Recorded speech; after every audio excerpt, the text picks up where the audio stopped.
All right, you guys, we're coming up on the segment that is Victor's very special creation, as is Hot Picks. But I gotta, it's my job to remind you guys of, works of art that are happening right before your eyes. So I want you all to take a look at the setup that my buddy is running over there. Now advanced to 4 video switchers. How many cameras? You mean in the operation? I think it's sometimes depends on the show. It flows from 8 to 9. Working, so he's got 4. I built that mother, but I don't drive it. He drives it, and so I wanted you to acknowledge that he does that. And meantime, while working all of that, he's live here as a host on the Morning Coffee. I'm working 4 phones and 5 computers, but together we are multitasking on steroids. So I want you to see that because in his spare time, he still manages to create Hot Picks, the iVictor experience, and of course, now here we go. For those of you, the Sportz, new Sportz. That's right, here it is. Victor Allen's own unique look at sports, fan base view. Unique. This is brought to you by the man that the ladies have nicknamed Sexual Chocolate. Rub his head and make a wish. I bring to you the gifted one. Ladies and gentlemen, here he is. Here's Victor Allen. Yeah. Sportsman. Yeah. I don't hear it. Well, they're clapping. Yeah, I don't hear it. I hear something, man. I hear something. Hey, I'm just doing a reminder for those of you who are probably trying to check us out, even at my Facebook and at my Meerkat, and I'm watching live stream. All hit a little network blip. Easy, we got the backup on the live stream. I had to restart, and it's still spinning on my Meerkat. So I apologize for you guys if all of a sudden you see it's reposting 2 or 3 times. And that usually is a sign of a network, I won't say infection. It's still a problem. It's still an issue. I think that the government's trying to shut us down. I'm just saying. All right. Watch out. So I've tried to restart this. So just to remind you, I'm switching that this is the new sports segment. That's why I'm showing you the helmet. And then coming back. So my apologies because I know Facebook may be affected. I'm looking at my mobile stream and it's also just spinning. So today, Mario, just in case, you may see 3 or 4 I've been having blips. some issues over here so far, but I've been managing to keep this part going. Yeah, my live stream I have to re-hit. I'm about to do that right now, so get ready. Let me just switch this over, hit a quick hit here, see if I can do it. 5, 4, 3, 2, 1. That's how fast I have to do it. So they say there should be no error in the conversation. All right. If you guys already been with us already, I had to juggle the latest. Oh, see, connection says there's an issue. The latest story is the NBA Finals because everybody was blown away at how Golden State keeps getting better or Cleveland gets worse. I'm not going to talk about that yet because I don't get caught up in the first 2 games. It's always home cooking its best.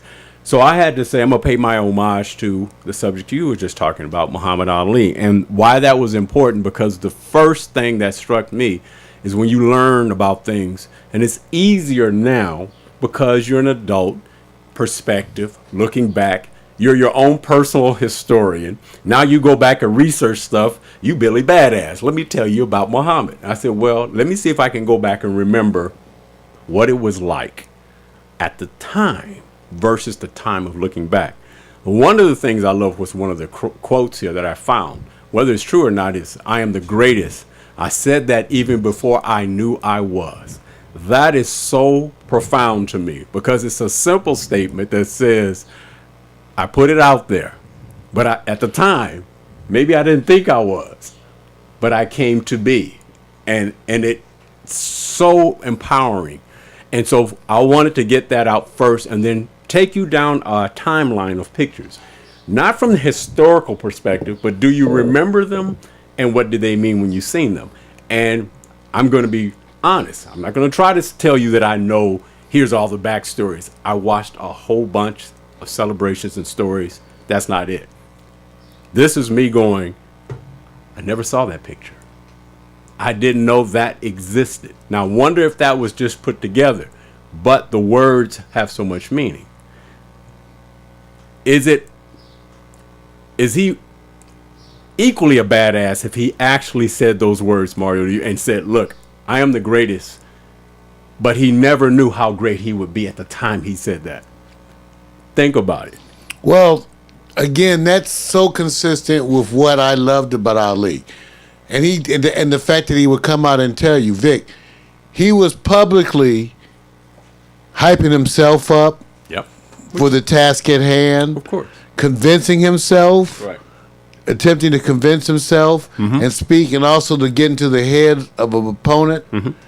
So all those things coming to be. So again, as a black preteen, when he spoke thusly, he electrified us. Right. He sure did. Now, and let me just say this. This is so interesting to me when I think about it. I literally go, okay. When I see the pictures, I actually think about what was I doing at that time. So I went down what I call my collage and said, let me go to the first picture. And I said, let me get the story where it starts. So if we scroll down, one of my heroes, as it relates to sports, not as the hero, was Jesse Owens.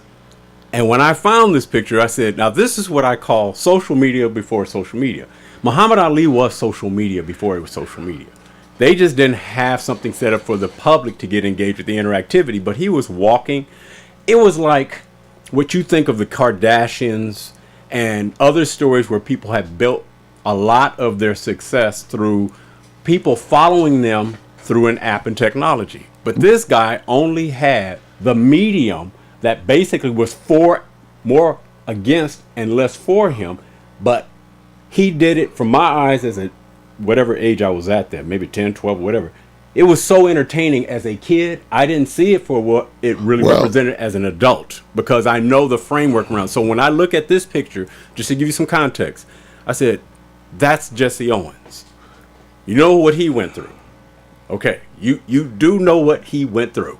Okay, he represented a symbolism of who is the most powerful culture and country against Germany, which was basically in the midst of a world war. Those both are standing next to each other. I don't know if anybody else can understand the impact, but I wonder, and I tried to find the information of what Muhammad Ali thought of Jesse Owens. So to me, that picture represents more than him holding a mic and interviewing. What does it represent to you? Well, again, his connection with our history and the fact that he was leadership. And I wonder how many of these photos were taken by Gordon Parks, who was the black photographer who was surrounding Martin Luther King, got photos of Jim Brown, all the athletes. He was the man of the hour. Right. But it shows us that connection. It reminds us of our history. Right. That in order to be great to us, it's going to involve some degree of rebellion, because Jesse Owens stands for that. Right. You know, like I said, he had to hold his head high. Right. Okay? Right.